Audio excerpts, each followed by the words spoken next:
Sign up now at rockfin.com/FKN Plus to get access to this entire video podcast. Now, you're in Canada, right? Yep. Well, let's start talking a little bit about some of the things that are going on right now. Did you ever think 2 years ago, even, in 2019, even the beginning of 2020, that things would get to the point they are, not only, in Canada, but the United States and the world?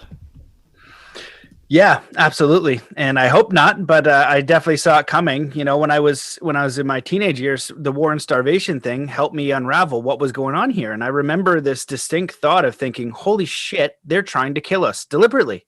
I remember like, whoa, like they're trying to kill us. What the hell is going on?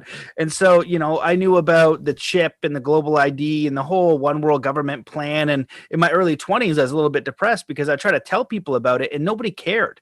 They didn't care at all. So when Corona hit, right, we were at a little, Blue Mountain is a resort where we're near. And I told my wife, I was like, I think this is World War III.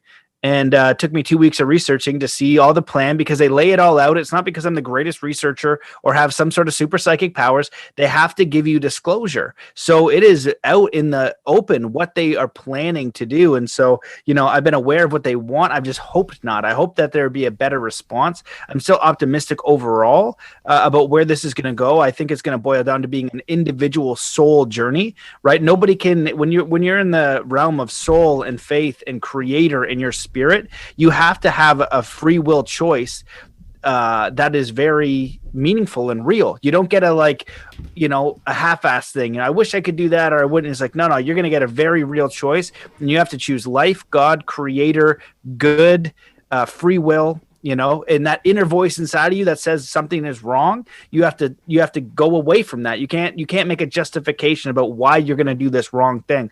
Like the doctors and nurses that are seeing harm being done, they need to speak up because that's gonna affect their soul. Everybody who sees that harm because I just got to get by because I have this job, that's only going to affect their soul. You have to do that from your own free will. Nobody can make you do that. Someone can present that choice to you, but you have to tarnish your own soul. Like they can corrupt your mind, and they do.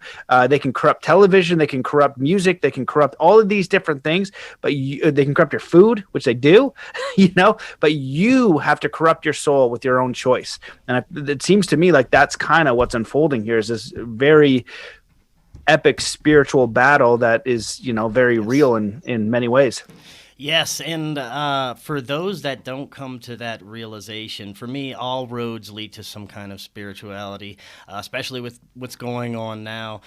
For those that aren't kind of going that direction, I imagine it's pretty terrifying for them. In fact, I know a lot of people who, have a great understanding of the technical workings of, the Illuminati and what kind of tyrannies going on in the social and political and economic aspects of it. But whenever you mention to them about, elite occult worship or, some of the satanic or dark things going on, they back out of it. They just don't want to have anything to do with it because that's, they're afraid of the unknown.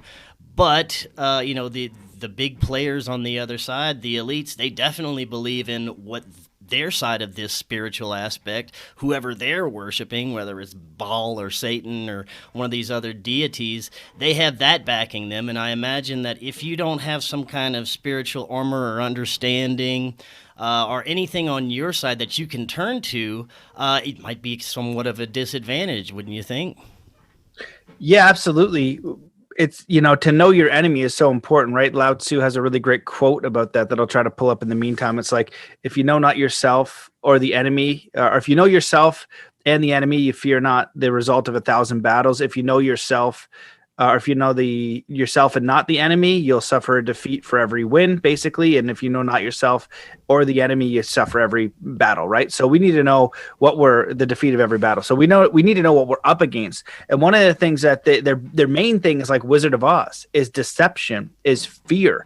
And so if we're not registering that this person or entity or structure or corporation or individual, whatever the case is, means you harm, then you may get harmed. And that's the biggest thing for so many good people that I've spoken to over the last 2 years, because I've been talking about this for 10 years, but I focus like my podcast on personal development, spirituality, creating connection with the creator, living up to your highest potential so you can defend against these different things, because I know the darkness exists, but I want to create the new, right? So it's there and dabble in it. Yes, it does exist. We need to know that, but we really want to focus on what the solutions are.